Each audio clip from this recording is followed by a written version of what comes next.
Agency meeting for May 14th, 2025. The time is 5:11 p.m. I'd like to call the meeting to order and welcome everybody here tonight. Bill, would you do roll call, please? Sure. Jeffrey Christ. Here. Susan Walski. Here. Mark Green. Here. Giovanni Palladino. Here. Dr. Vincent Odon. Here.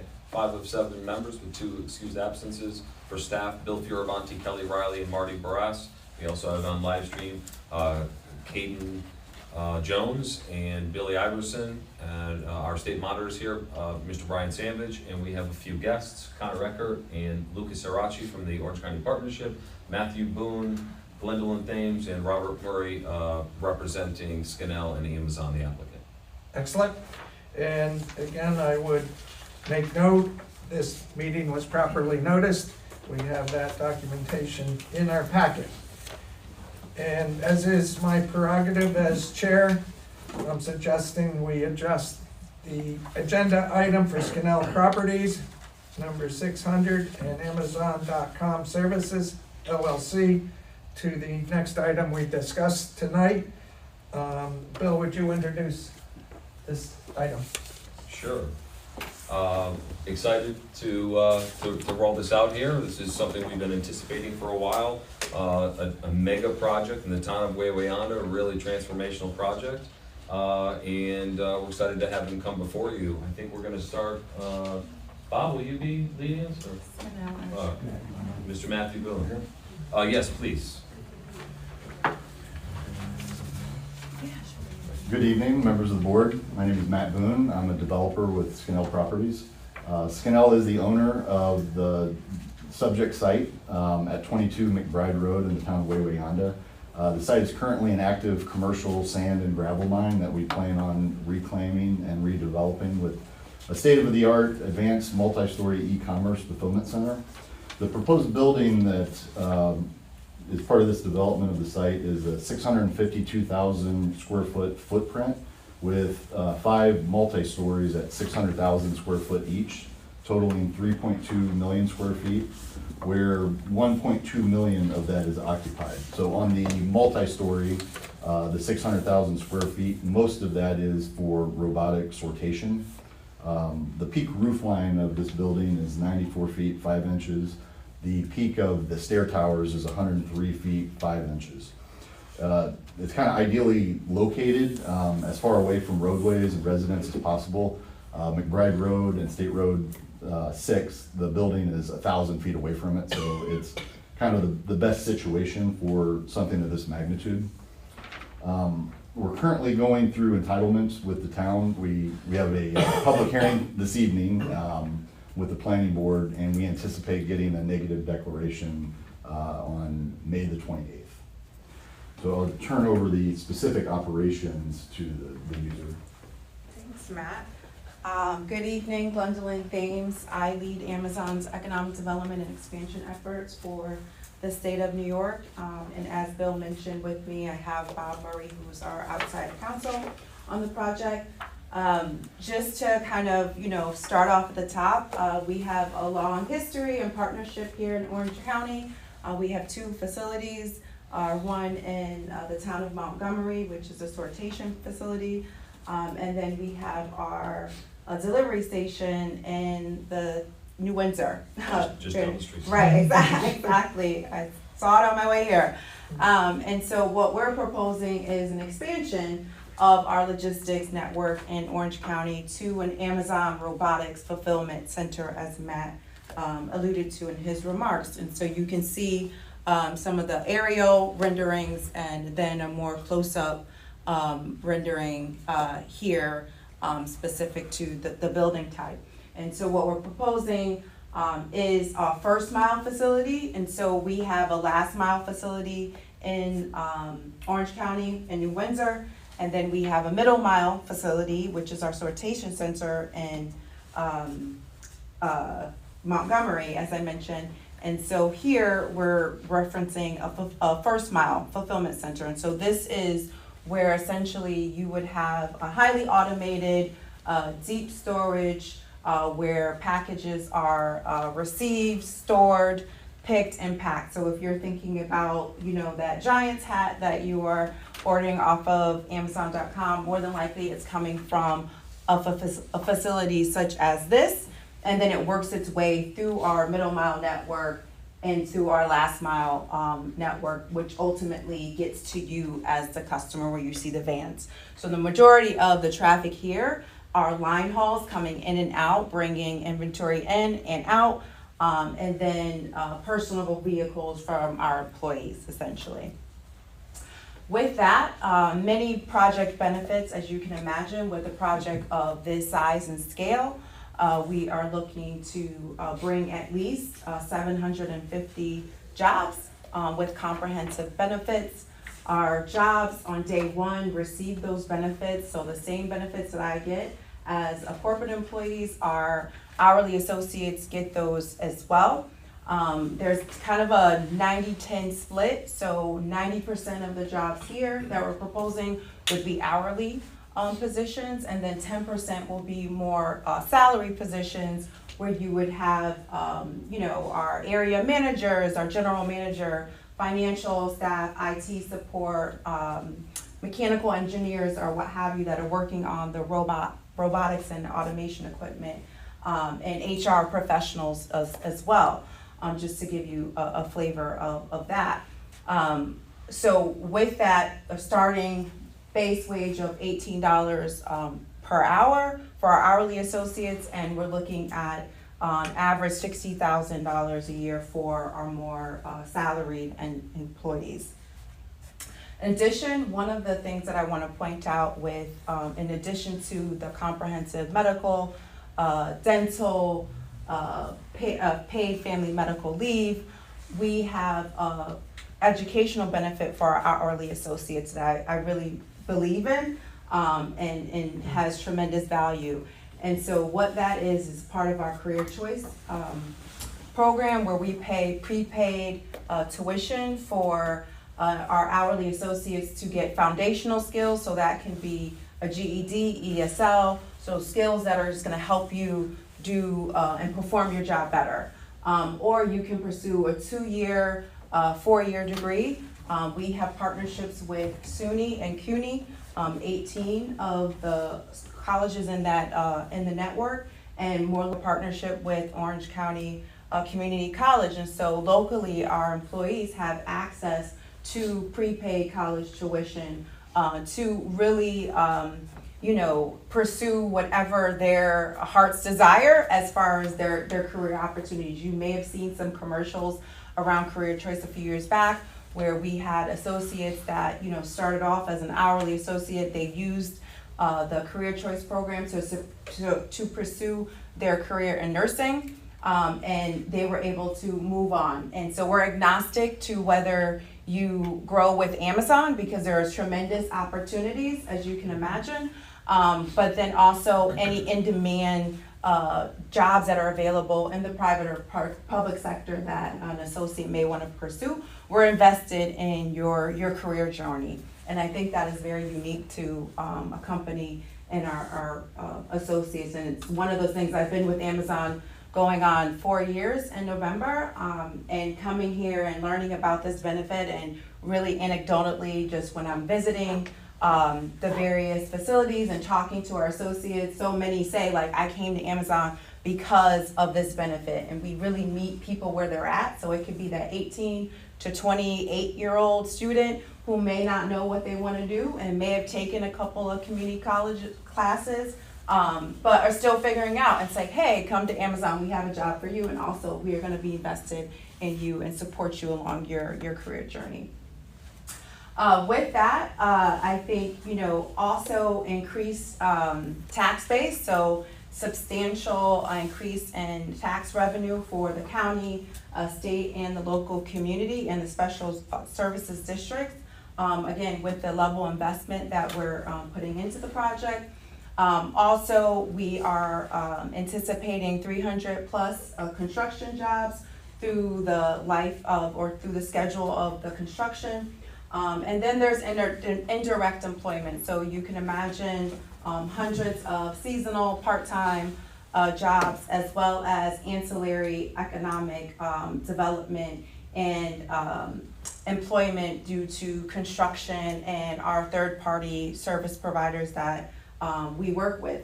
Also, we demand a lot of services from a local procurement perspective, and so we utilize our HVAC professionals and trades to build the facility, but also there are ongoing needs and requirements for our buildings to maintain them, and so there are opportunities for local small, medium-sized businesses to procure services and provide services for Amazon, and that's a huge benefit to the local community as well.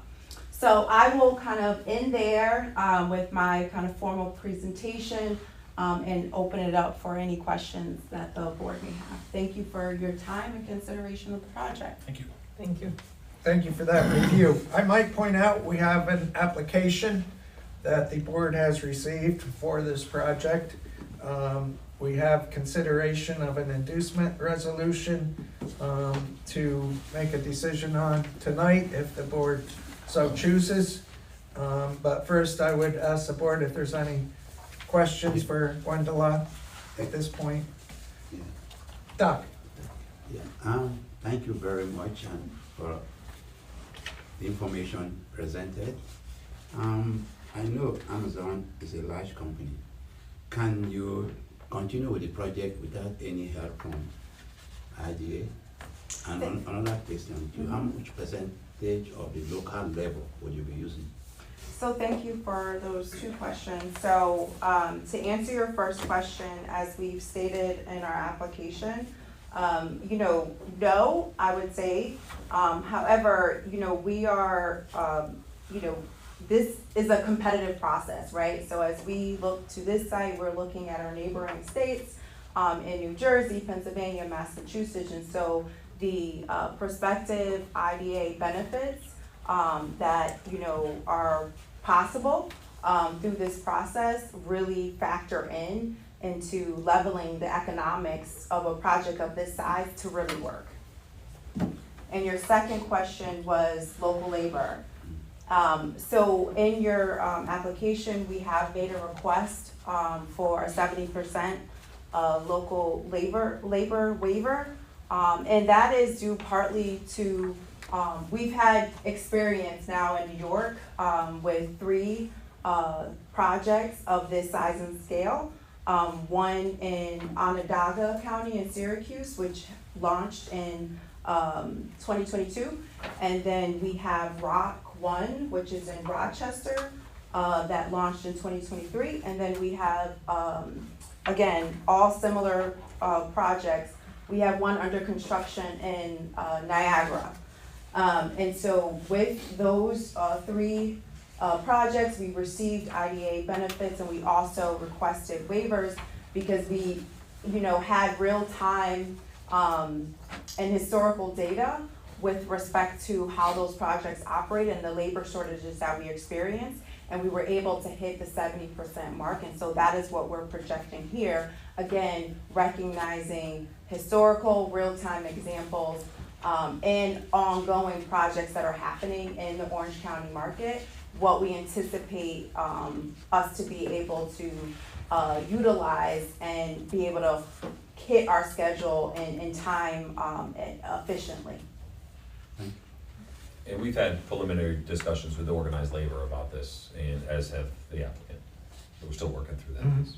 And we're fully committed to using local labor and working with the trades. They are, our friends in this. We can't do it without them. So we look forward to partnering with them on this project. Yeah, I've been in regular communications with Todd DiOrio, so we talk at least a couple times a week about this. Would you review the time frame you're looking for approvals and construction in order to meet a opening date in a couple of years or so? Yeah, so this is a 2027 launch, and so working backwards from there, we are really trying to move dirt and start construction in July. So we hope that you can kind of work with us on that schedule with respect to the next steps of the process. So I know we have to do a public hearing, and then, you know, your consideration and getting to that point where we hopefully, fingers crossed, get to a final approval. While simultaneously, as Matt mentioned, we're working through the remaining local entitlements, so we hope to get the neg deck on May 28th, because we know the IDA can't act until then. But again, our goal is to hopefully have, you know, our approvals wrapped up in June, so we can start, again, moving dirt in July. Yeah, just one thing, just to echo what you said, the board can act tonight on inducement, but with respect to the final authorizing after the public hearing, you really can't take any action until they have a neg deck on the project, so. Yep. But as far as inducement, no, but in terms of final authorization, when they have to come back here, they need the neg deck, Yes. so, in order to do that. So Yep. that's the only thing from our standpoint that would be holding us up, so we wanna make sure that we get that negative declaration in, for the project, so hopefully way on there, we'll do that shortly. But once we get that, then we can act, you know, after the public hearing, when they come back for final authorization. So this inducement is really just gonna move us forward to the public hearing? Correct, that's what it's gonna do. And would you, review that inducement for us just briefly? Sure. Lena? Sure, this is what you have before you is, again, it's, because it's a joint application with Scannell and Amazon, again, the total, in terms of the total construction project cost, it's in the resolution, it's $457 million. The resolution lays it out for you and breaks down the costs with Scannell and also Amazon. Again, just to give you just real high level, with respect to the project, the company desires financial assistance from the IDA in the form of exemptions up to $18,821,250 for state and local sales tax, and also in the amount of $225 million with respect to payment, pilot payments, and that affect the taxing jurisdictions. So in total, again, just to break it down, because again, you have it's one application, but two applicants, right? So just to break it down for you, with respect to the Scannell portion of it, it's exemptions of $18,821,250, and the Amazon piece is $225 million, which total, if my math serves me correct, 607. Is that the 607 is the total total cost. project cost? Correct. All right, so that's what you're voting on this evening. I just want to clarify that the original resolution that was drafted was in your board packet, but right in front of you there was some revisions just to some of the figures, so the red line version is in front of you. Yeah, and just to explain that, the revision there is because it's a joint application, so all the applicants did was really, you know, allocate the costs associated with Scannell and the costs associated with Amazon. Again, it's still one project number, but again, we just, you know, attribute the cost to Scannell and one to Amazon. And how's this fit into? Yeah, just, we asked for a revision to page 15 and 16 of the application, really just because we had inquired whether or not there were any soft costs associated with the construction of this, engineering, legal, et cetera. And they did add those for engineering and architecture, $6 million, and legal fees of $1 million. So the capital expenditure total goes from $600 million to $607 because of that addition. Thank you. Questions on the inducement resolution? Well, go ahead. No, I mean, it's all gonna hinge on them getting secret anyway and seeing how the public responds to the public hearing. You know, we're here to serve the public, we need their feedback. Me personally, I think this is a great project. I do know Amazon, in my area of the county, which is right over here by New Windsor. It's a great labor source for people who need an additional income for two-family, you know, households, and because the scheduling is so flexible, I do like my 4 a.m. deliveries, I don't care what anybody else says. Because it's allowing people who have other jobs to now create a second job for income, which to live in this county is not cheap. Thank you. Mark? A couple of quick questions, just one comment. I actually met with your CFO in the mid to late 90s when you guys were selling books. You all had a campus on an old hospital outside of Seattle. So just a trip down memory lane. Yeah. When it comes to you said a big portion of this is gonna be robotics. When it comes, you want to lower to 70% threshold as far as local employment, right? And I can understand. Local labor for construction. Yes, local labor for construction. Is that factoring in, I'm assuming you're going to need special construction specialized individuals for that robotics part of the process? Yes, Is that factoring into that 70%, or is your expectation that you're gonna come back asking for variances or some sort when it comes to that side of building this out? Just on that, before you answer that, just with respect to the waiver issue, so just so tonight, just so you know, they have to come back for the 70% request to this board, and that's a formal, another application in terms of that they have to submit. That's not on the table for tonight, just so you know, but they have to come back for that request with respect to the waiver of the labor policy, but. So can we get the discussion going now, or? Yeah, not? you can, I'm just saying, you're not, that's not what's being voted on tonight, that's all. And I want to be clear that the lowering the threshold is to bypass the waiver process, because we're talking scores of waiver requests otherwise. I We're on understand committee. that, that's what I'm So saying. the idea is bringing the threshold down so that we don't have to go through that process and we can continue to move the project. And that's my question. Okay. If we lower it, are we going to then again go through that process, or is that part of what we're talking about?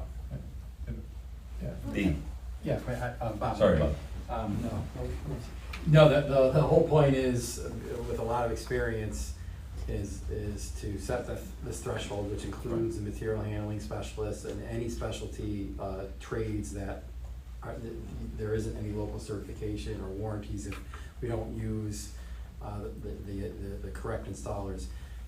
We're done, the 70% should cover it, and that is experience and learned through a lot of tough lessons, putting the board through multiple waivers and things like that, so we're really hopeful.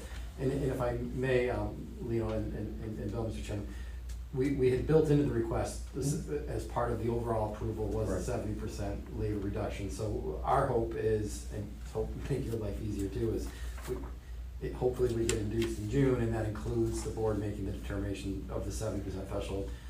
We don't wanna have to get induced and then have to come back in July and have another debate about 70%. I mean, we're full transparency here. Yeah, you're being, like I said, the on the table tonight is the inducement, and then obviously between now and authorization, we would have, that discussion, just to make sure. But yes, it is, you did mention it, you're up front with it, it's already there, but I'm saying tonight is just the inducement, Absolutely. because they can't do anything else other than that until you get your Totally secret done, understood, that's all. yes. And Bob, maybe just for the record, state your full name. Yeah, Robert Murray, Thank you. with air speech. you can call me Bob. Okay, I got it, I did. So just to be absolutely clear, what I heard is correct, that 70% when you come back and ask for it, is including in your expectation that this is going to cover any potential need to come back for variances in the future. That you've accounted for your specialty people that you're gonna have to bring in to do the robotics. I get it, I understand about warranties, I understand about all of that. But I hope you can understand my concern that I don't want to commit to doing that, and then 6 months later, a year later, onesie-twosying these little things that keep coming up because we're now at 60% of local labor. You understand what I'm trying to say here? Absolutely, and that's our goal too. We do not want to proceed with onesies and twosies, and I don't speak for Gwendolyn, but this isn't just a number thrown at the wall. This is a number that we feel comfortable. yeah, I would absolutely agree. I mean, anything's possible, right? So I don't wanna be black and white, right? Because we don't know, there's so many other factors and environmental factors that can continue to happen throughout this process. So I don't wanna say, oh, no, we won't come back, because we just don't know. But we know from historical and real-time data based off of other projects that we've done in the state, this is where we've been at. Is this it? And will we, I can't say that, right? I'm not asking you for that. Yeah. What I'm saying is, did you factor in, to the best of your abilities, the specialty people you're gonna have to hire from outside our community to do this? And by doing that number, you came up with 70%. That's what I'm asking. I understand that, I've run businesses, I understand that there are things that occur, but I'm asking, did you at least factor that into your 70% number? That's all I ask. Okay. Giovanni, you have anything? Just an observation, I'm glad to see architects and engineers are making more than attorneys. That's usually the case, but I don't think so, not the job I've ever worked on the on. land use side, for sure. I think for this whole labor thing, it would be beneficial next time just to get an understanding of what that 30% might be as far as trades. Is it robotics, is it masonry, what is it exactly? I think that would help With us understand that better. I don't think it's a critical thing, but it would be I think it would give us some confidence, right? It would give some confidence if it's a specialty. Because I know there are some trades that aren't really around anymore. I think masonry might be a problem. Yeah. But it would be interesting to see what that breakdown was and how you assess that 30%. And I would also make the comment, some of the specialty companies that you may be looking for, may be outside of the trades or the unions. Our policies that it has to be local labor, not necessarily the unionized laborers. Right. Yep. And I know this has to get, as Lino mentioned, referred to the audit committee, so happy to come and kind of, deeper dive it as well with yourself and others as part of that committee in this process. Just right here, right now, you gave the answer I need here. Would anyone care to make a motion concerning the inducement resolution? I'll make the motion. A motion to approve the inducement resolution before us. Second by Mark Green, thank you. Any other discussion or questions? We'll be doing a roll call vote. Would you carry that roll call vote? Sure. Jeffrey Christ, In favor? Susan Walsky, Yay. Mark Green, Yes. Giovanni Palladino, Yes. Dr. Vincent Ono. Yes. We have 5 ayes. 5 in favor, nobody against, and 2 absences. And that motion is carried. Next up, we'll be scheduling the public hearing. We'll work with you on a date that works, okay? Make sure that it works for everyone involved. Back in touch. And then Bob, in terms Look to of, do that early June. in terms of Mark's comment on the labor, we can work, we obviously call my office, we can discuss how the labor comes in, and then we'll get you before this board again on that topic. Thank you, appreciate it. Thank you for being here. Thank you. Have a good night. If I could, Mr. Chairman, Yes. just before everyone leaves, I just want to take a moment to recognize Mr. Conorecker. Maureen Hallahan, after several years, she's a living legend, she's retiring. Big shoes to fill, but Connor has impressed everyone in our economic development world. They're really excited he's going to be taking over. For sure, congratulations. Congratulations, Tom. Congratulations. It's a good start with this one, right? Yeah. Not too bad. There's only one way to go, Connor. Yeah, I'm gonna start with. You did. I'm in the second class for this guy. Yeah. Oh, thanks, everybody.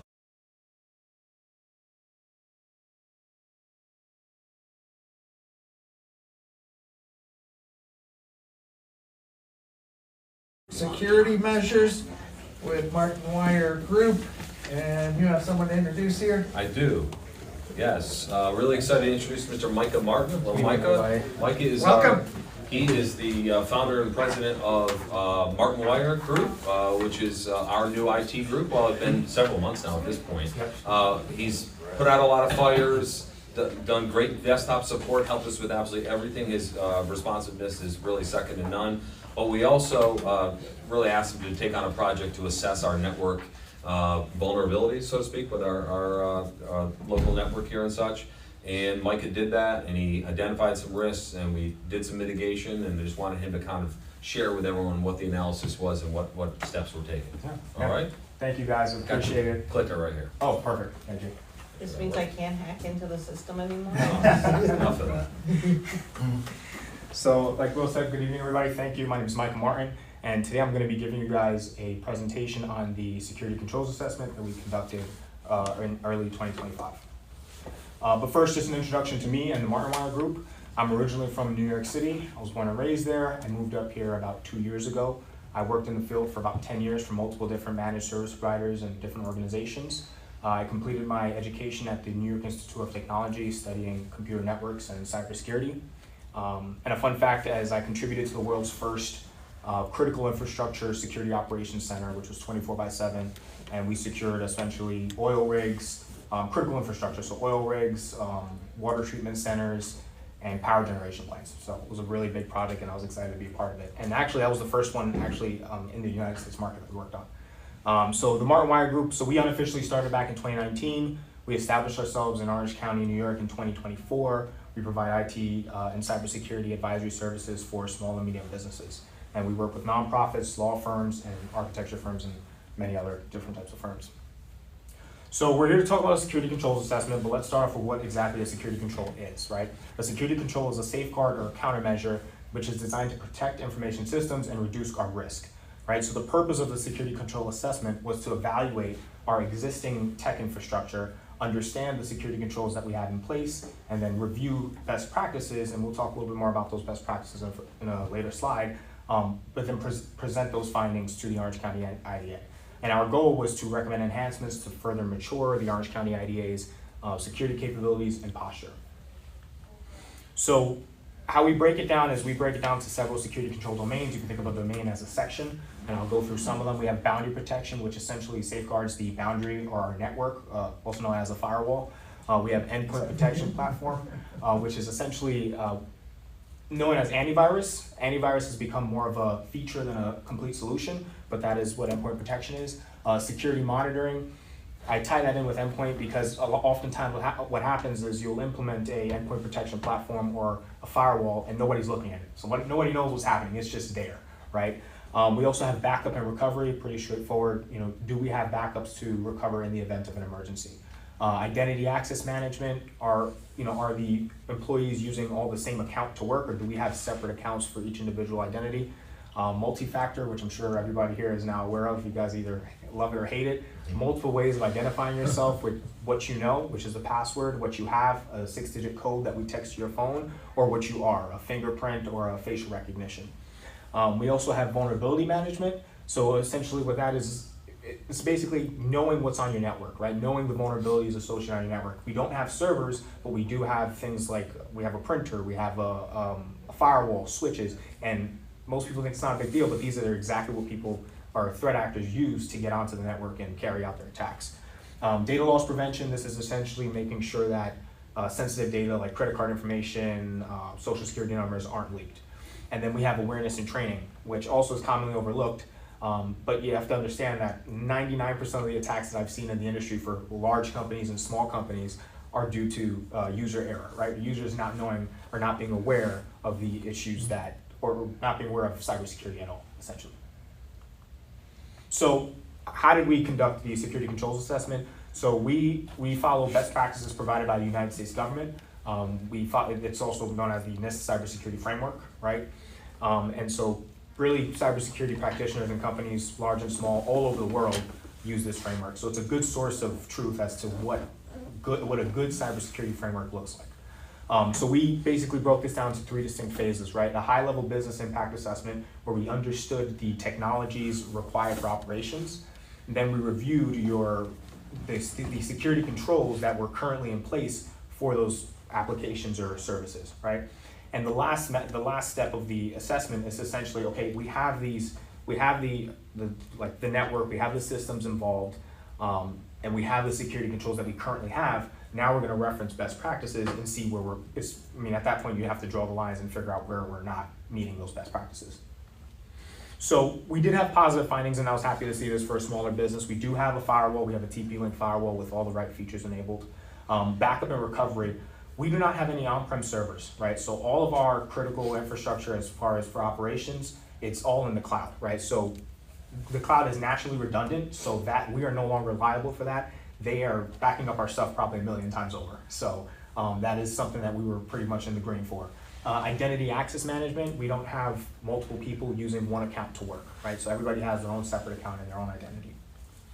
So some areas of improvement that we found is at the time of the assessment, we did not have a standardized endpoint protection platform that the users were utilizing.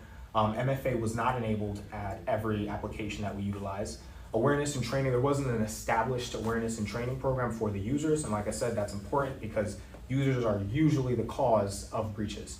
And we have security monitoring. The existing security controls that we had, nobody's looking at that, and we're going to talk a little bit about that. And then vulnerability management, we didn't have a kind of an asset list that told us, okay, this is what we have on the network, these are the vulnerabilities associated, and this is how we should go about remediating.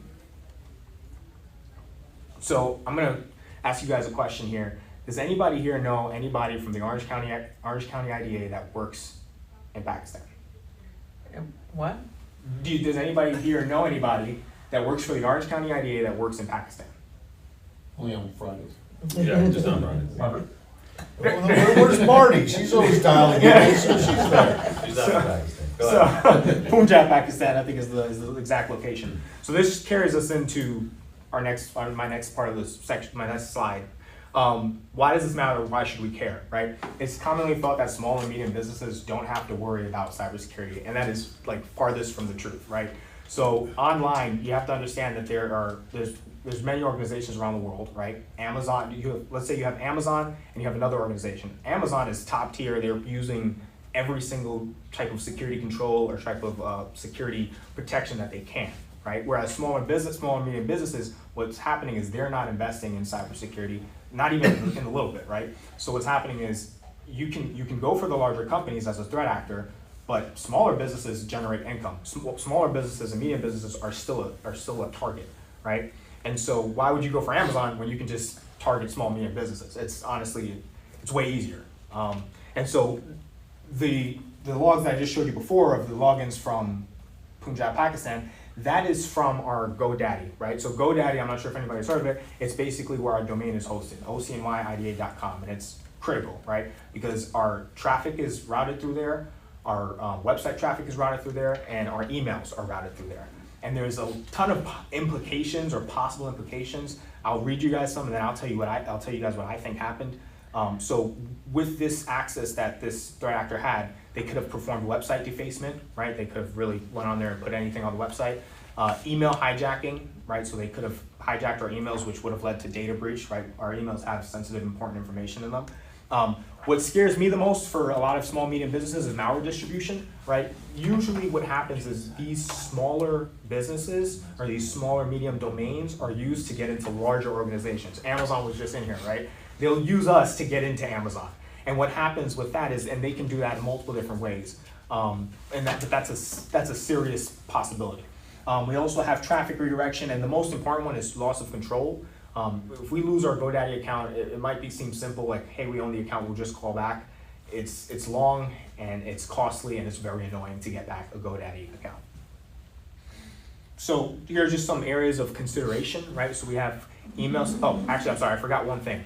What I think happened here with this cyber incident, so this attack occurred over about 4 years. So somebody was logging into our GoDaddy instance for 4 years and repeatedly, right? So we only have but so much logs that I can fit into the slide here. But what I think happened because of the continuous logins is I think that they put our credentials on the dark web and they just wanted to make sure that was still valid, so they kept logging in. Since then, we've implemented MFA and I've changed the passwords and the whole account the setup is just different now. So since then, we've not experienced any more logins from Pakistan. So some areas of consideration, right, if it becomes an issue or if something that you guys should consider. Email security, if spam becomes an issue where you guys are receiving spam out the wazoo and you guys need a solution to lessen that spam, email security, an email security appliance is a good solution. We have email encryption, right? We send important, critical information, sensitive information. You might want to use an email encryption software. And ITDR is identity threat detection and response. Essentially what this is this would have caught that login from Punjab, Pakistan, right? So if you work in New York every day and one day you're in Afghanistan or China, it flags it and it doesn't allow that to go through. So that's a solution that we can also consider. So just to recap, we spoke about what security controls were. We talked about different security controls domains.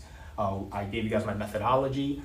We spoke about positive findings, areas for improvement, and then why it's important and why it's relevant for even small and medium businesses. And then we spoke about some future areas of consideration. And with that, I'd just like to thank everybody for your time. And if you guys have any questions, now's a good time. Thank you, Micah. Questions? Have you completed your review then? Yes, I have completed my review. Yes. Okay. And are there things we're gonna need to follow up with them on, or? We've already subscribed to certain things. Okay, Getting good. things on, That's so helpful. we're in place. Yep. And Brian, I don't know if you would have any thought, I think the ancient recommendations have included some aspect of security and fraud protection. It seems like this would go a long ways towards satisfying that concern. Yes. We'll tie that into the recommendations we made, what you've implemented here. Excellent. We good?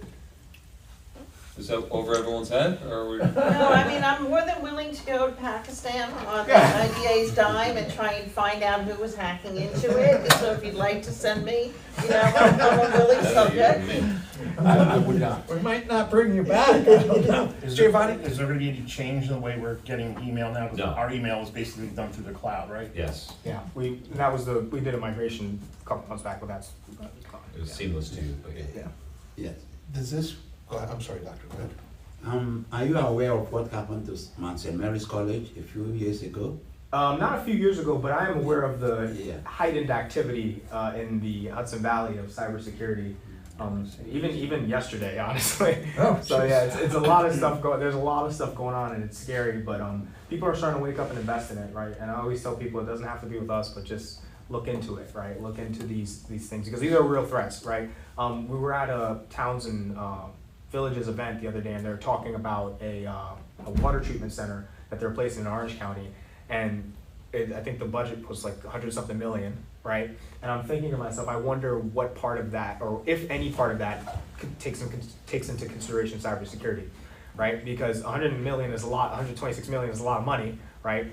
And it's even more money when you build it and it doesn't work because of the cybersecurity incident. And a lot of these things are, like I said, it really just takes the effort of looking into it and validating, using best practices that provided by the United States government. So like we have a playbook as to what you're supposed to do, and it's usually not followed for some reason.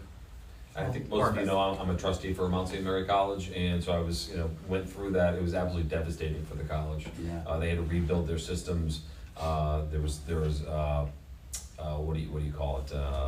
Ransomware? Ransom, exactly. Yeah. And they lost almost an entire pool of applicants for 1 year, so they really dropped their enrollment as a result. Yeah, town of Blooming Grove was offline for almost a week. Yep.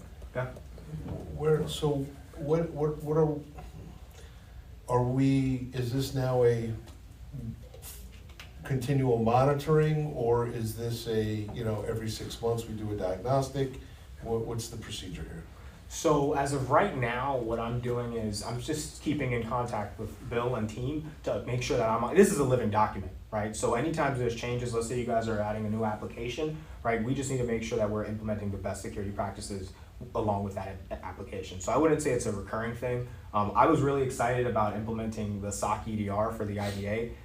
Essentially what that is a security operations center agent that goes on the computers, and we have agents or analysts that are monitoring security events on their machines 24/7.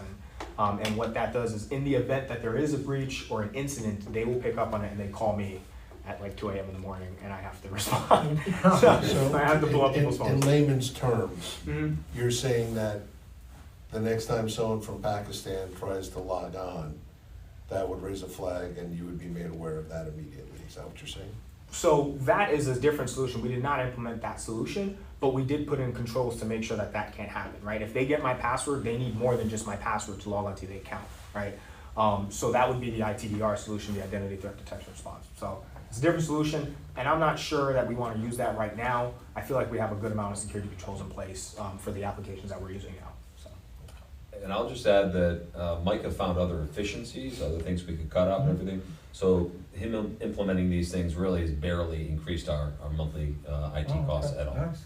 So a lot of things he did were low or no cost, actually. And that's the reason why I started the company, because I was working with other companies. I realized that cybersecurity it's very costly, right? But if you're approaching it from a certain angle, some people you overcompensate for what you need, right?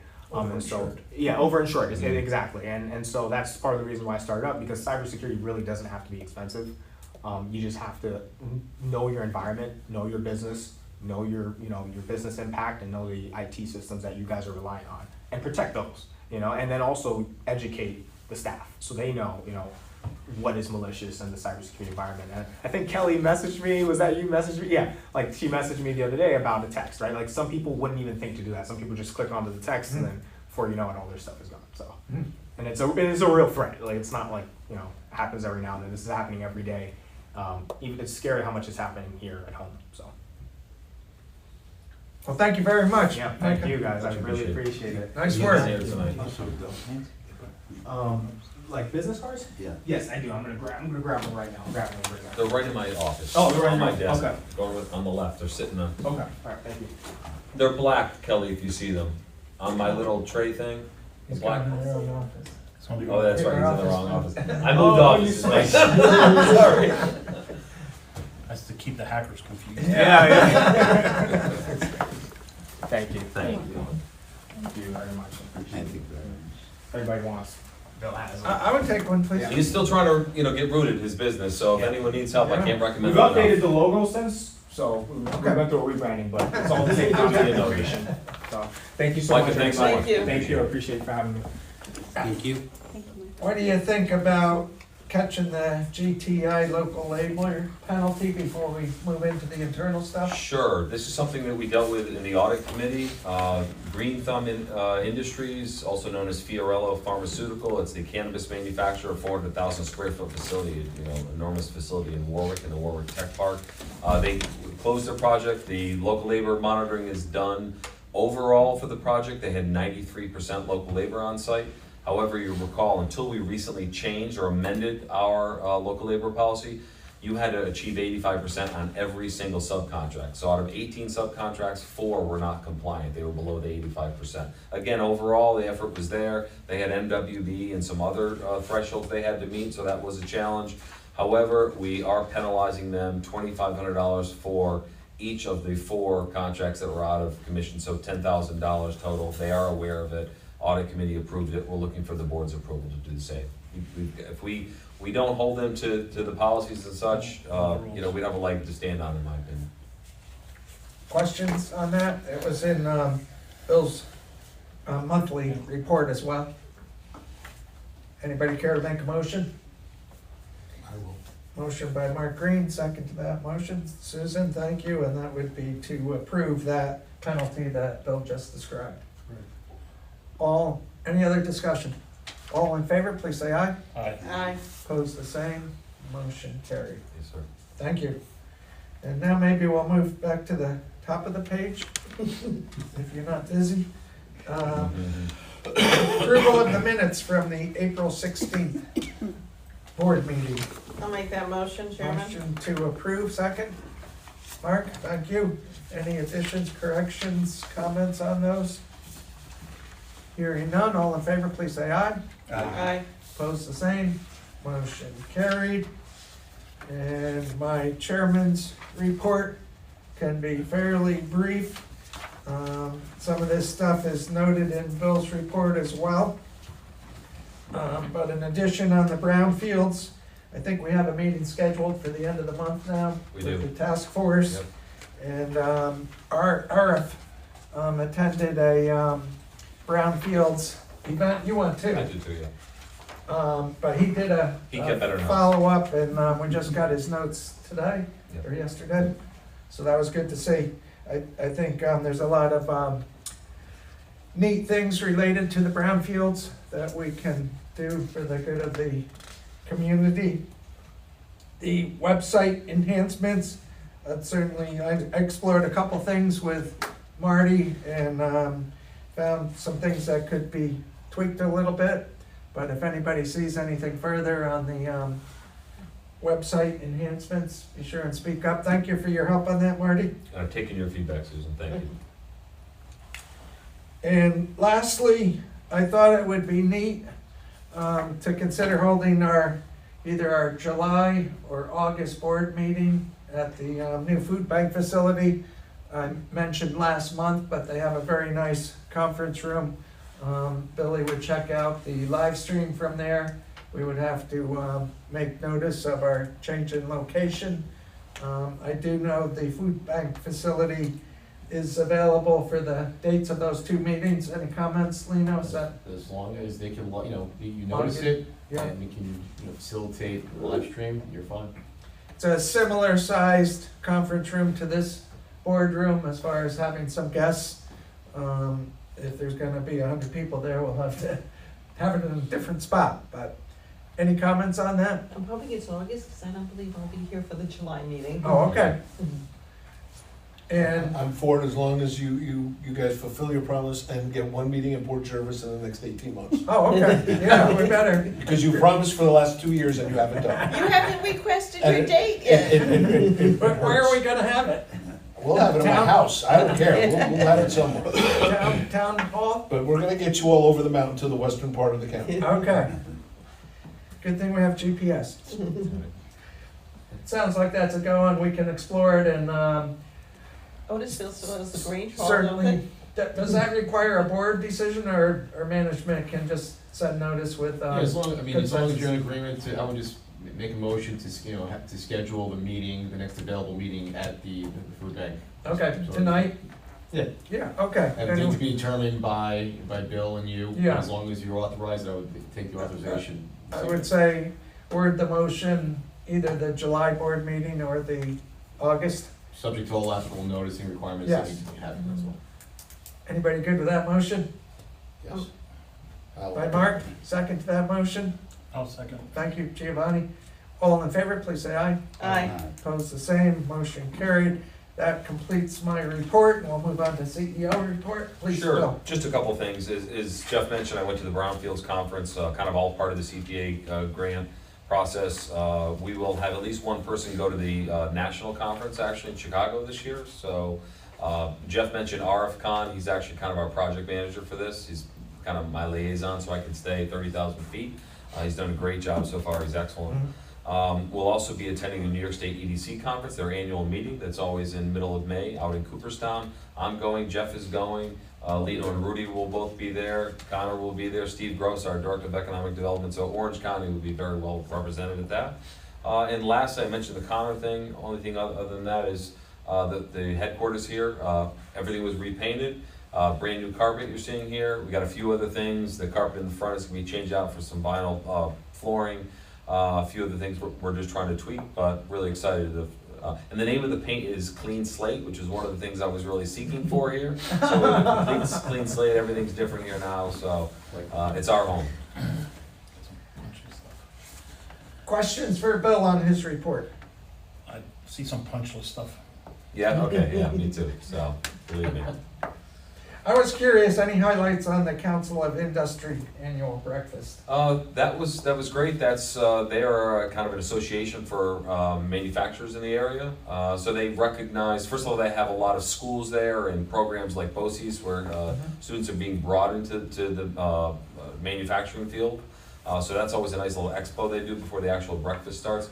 And then they honor some folks that are great, partners in this field. So they're important partners of ours. Really appreciate them. They are experts in workforce development. So we're really trying to go to them when there are issues around that. But yeah, another vital organization for us to kind of stay in tune with. Very good, thanks for covering all those bases, Bill. Next up, Finance Committee, please, Mark. All right, I don't have to talk nearly as fast. I'm feeling the pressure of trying to get done. There's a few things. So again, we did not have quorum in the finance, so you all, I'll be a little more in-depth as you all have to vote to approve some things. If you turn to page 14 in your packets, there are a few things I just want to highlight.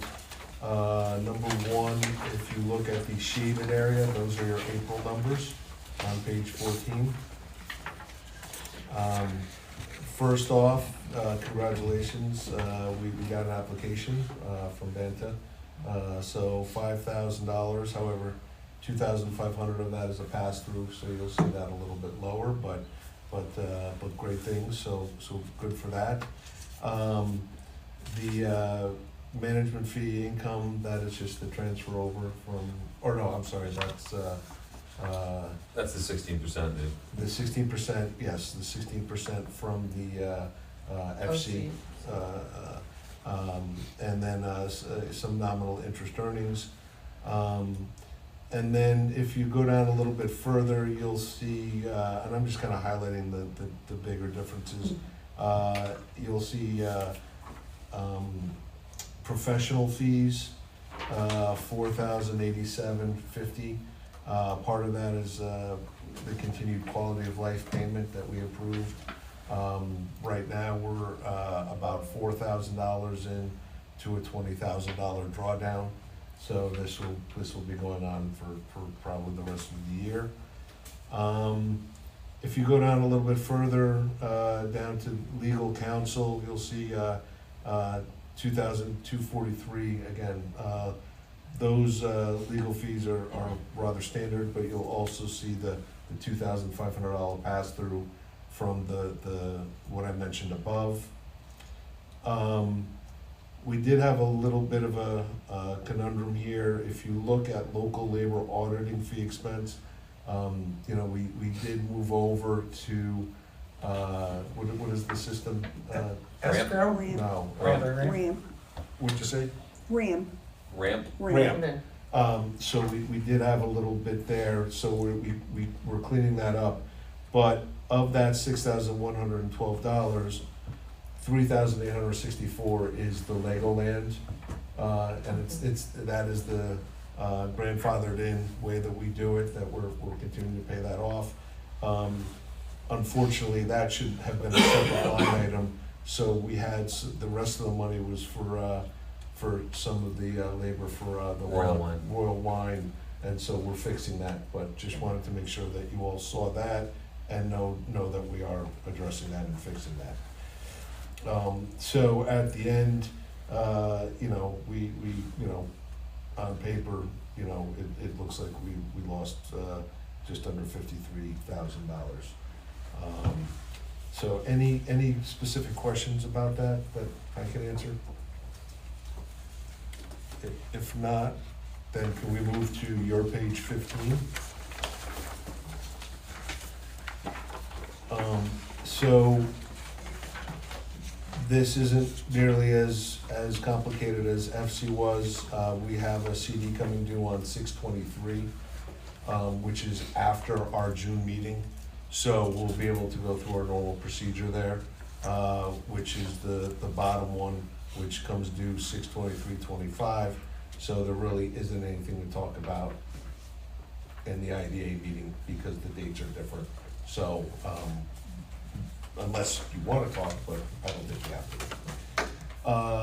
And then real quick, you know, just pointing out that we have $314,000 in our checking account.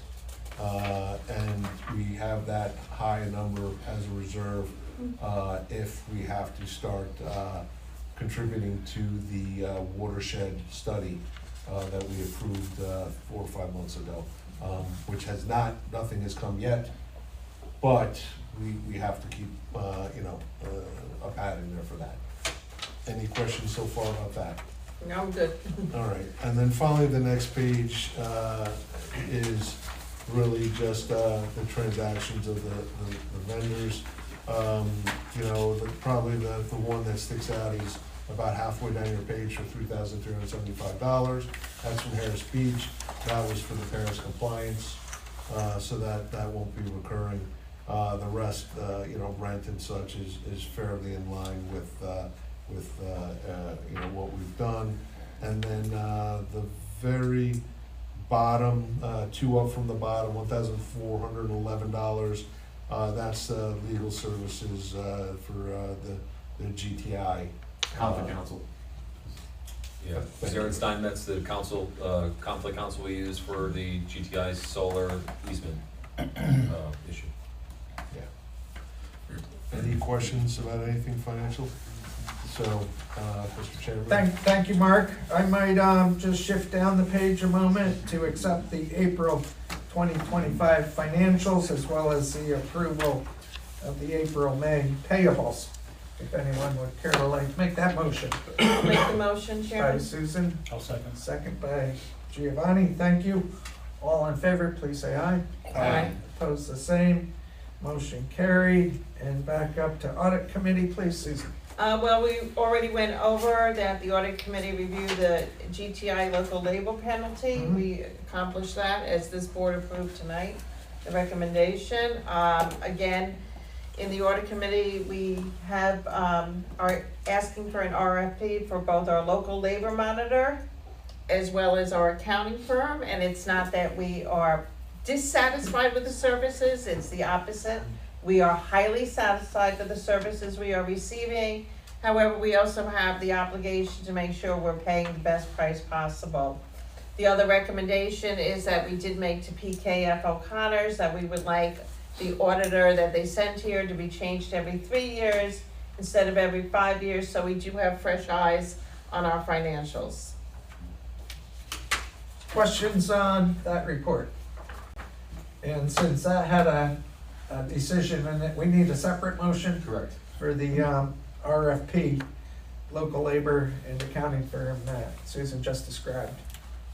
If anyone would care to make that I motion. make the motion. Thank you, Mark. Second to that motion. I'll second that. Susan, thank you. All in favor, please say aye. Aye. Opposed, the same. Motion carried. Thank you both for your reports. And did I miss anything on the agenda for tonight with IDA? I think you got it all. Thank you all for being here. Entertain a motion to adjourn. I'll make the motion. Motion by Giovanni, second by Mark. Take the easy ones. And before I take the vote, thank you staff for all you've been doing. Good meeting. All in favor of the motion, please say aye. Aye. Opposed, the same. Motion carried.